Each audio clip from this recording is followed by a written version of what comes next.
സർവം കൃഷ്ണാർപ്പണമസ്തു. ചന്ദ്രഗ്രഹണവും ക്ഷേത്രാചാരവും. ഇക്കുറി ചന്ദ്രഗ്രഹണം മാർച്ച് 3, 2026 ചൊവ്വാഴ്ചയാണ്.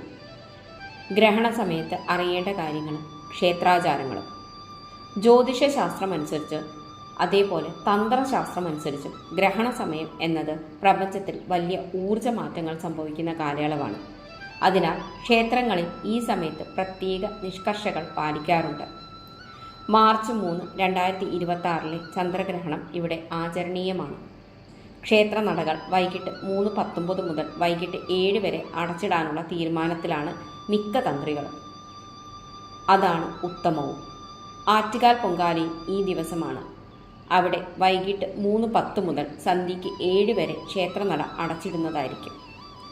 ഗ്രഹണം തുടങ്ങുന്നതിന് കൃത്യം 12 മണിക്കൂർ മുമ്പ് സൂര്യഗ്രഹണമാണെങ്കിൽ, അല്ലെങ്കിൽ 9 മണിക്കൂർ മുമ്പ് ചന്ദ്രഗ്രഹണമാണെങ്കിൽ ആഹാര പാനീയങ്ങൾ വർജിക്കണം. ഈ സമയത്തെ വേദകാലം എന്നറിയപ്പെടുന്നു. എന്നാൽ ക്ഷേത്രനട അടയ്ക്കുന്നതിന് സാധാരണയായി ഗ്രഹണം ആരംഭിക്കുന്നതിന് 3 മുതൽ 4 മണിക്കൂർ മുമ്പാണ്. ഗ്രഹണത്തിൻ്റെ അശുദ്ധി അഥവാ സൂതക വിഗ്രഹത്തിൽ ഏൽക്കാതിരിക്കാനാണ് ഇങ്ങനെ ചെയ്യുന്നത്.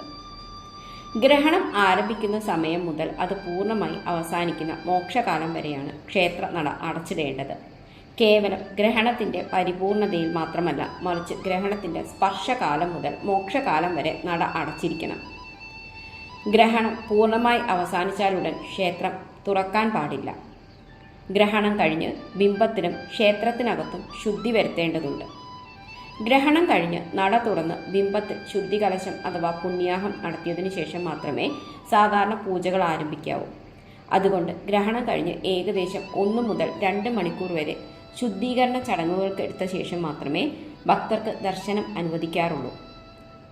ഗ്രഹണ സമയത്തെ ആചാരങ്ങളെക്കുറിച്ച് പ്രധാനമായി പരാമർശിക്കുന്ന ഗ്രന്ഥങ്ങൾ തന്ത്രസമുച്ചയം, ജ്യോതിർനിർബന്ധം, ദേവി ഭാഗവതം, വരാഹപുരാണം എന്നിവയാണ്. കേരളീയ ക്ഷേത്ര ആചാരങ്ങളുടെ അടിസ്ഥാന ഗ്രന്ഥമാണ് തന്ത്രസമുച്ചയം. ഗ്രഹണ സമയത്തെ അശുദ്ധിയും പരിഹാരക്രിയകളും ഇതിൽ പ്രതിപാദിക്കുന്നു. ഗ്രഹണ സമയത്തെ ഭക്ഷണക്രമം, സ്നാനം, ദാനം എന്നിവയെക്കുറിച്ച് വിശദമാക്കുന്ന ഗ്രന്ഥമാണ് ജ്യോതിർനിർബന്ധം. ഗ്രഹണ സമയത്ത് ജപം നടത്തുന്നതിൻ്റെ പുണ്യത്തെക്കുറിച്ച് സൂചിപ്പിക്കുന്ന ഗ്രന്ഥങ്ങളാണ് ദേവി ഭാഗവതവും വരാഹപുരാണവും.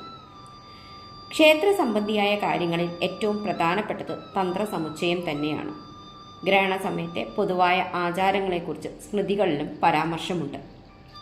തന്ത്രസമുച്ചയം പോലുള്ള തന്ത്രഗ്രന്ഥങ്ങളും സ്മൃതികളും പ്രകാരം ഗ്രഹണം എന്നത് പ്രപഞ്ചത്തിലെ ഊർജ വ്യതിയാന സമയമാണ്. വിഗ്രഹ ചൈതന്യത്തെ സംരക്ഷിക്കുന്നതിനായി ഗ്രഹണ സ്പർശകാലം മുതൽ മോക്ഷകാലം വരെ നട അടച്ചിടുകയും മോക്ഷത്തിന് ശേഷം പുണ്യാഹം നടത്തി ശുദ്ധി വരുത്തുകയും ചെയ്യണം. ആ സമയത്ത് ദീപാരാധനയോ മറ്റു പൂജകളോ നടത്തണമെന്നാണ് ശാസ്ത്രം. പ്രധാന പ്രമാണ ഗ്രന്ഥങ്ങൾ എന്തൊക്കെയാണെന്ന് നോക്കാം. തന്ത്രസമുച്ചയം, സ്മൃതിരത്നാവലി, ആചാരസംഗ്രഹം, വരാഹപുരാണം എന്നിവയാണ് പ്രധാന ഗ്രന്ഥങ്ങൾ.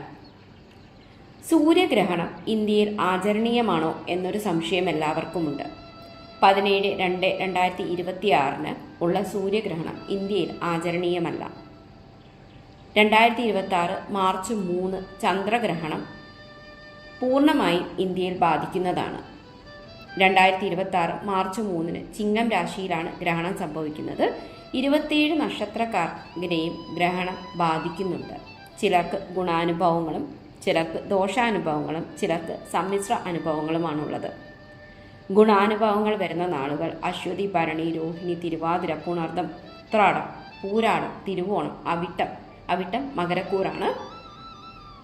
ഇവർക്ക് ആഗ്രഹിച്ച കാര്യങ്ങൾ സഫലമാകാനും ജോലിയിൽ സ്ഥാനക്കയറ്റം ലഭിക്കാനും ഉള്ള സാധ്യതകളുണ്ട്.